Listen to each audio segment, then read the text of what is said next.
It's estimated that Americans received roughly 87.8 billion spam messages in 2021, a jump of 58% from 2020 and the most ever. So how can you spot a spam text message, and what can you do to protect yourself? And what's the difference between a spam and scam text message?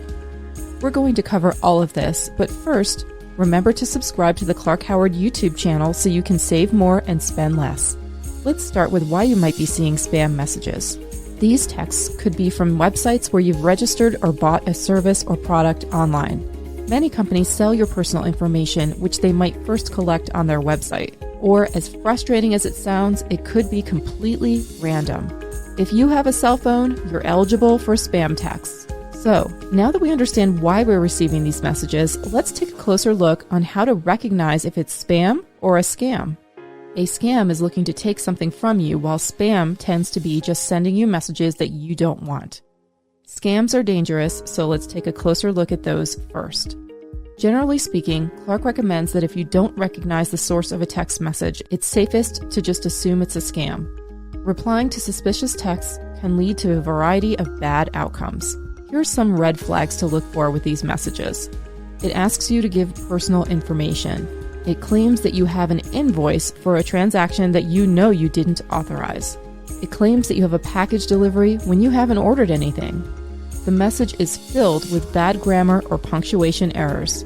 Clark's favorite rule of thumb is to never reply to a text that you find even slightly suspicious. Instead, reach out to the supposed person or company using their website or phone number to make sure it's legitimate. If you find yourself with a scam text in your phone, you should consider reporting it.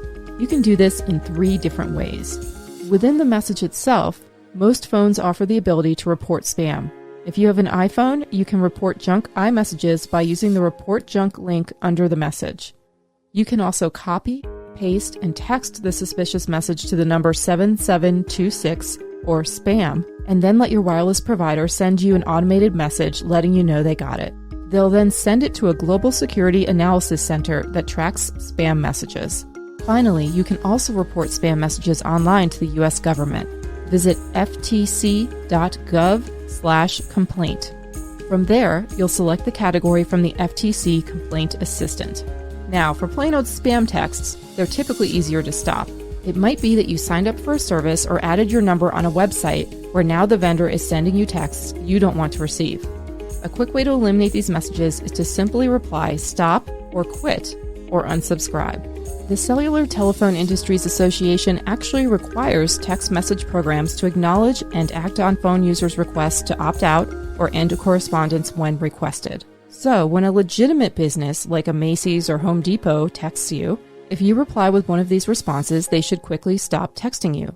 Whether it's a scam or a spam message, you can always block the sender's number to stop receiving messages from a particular number.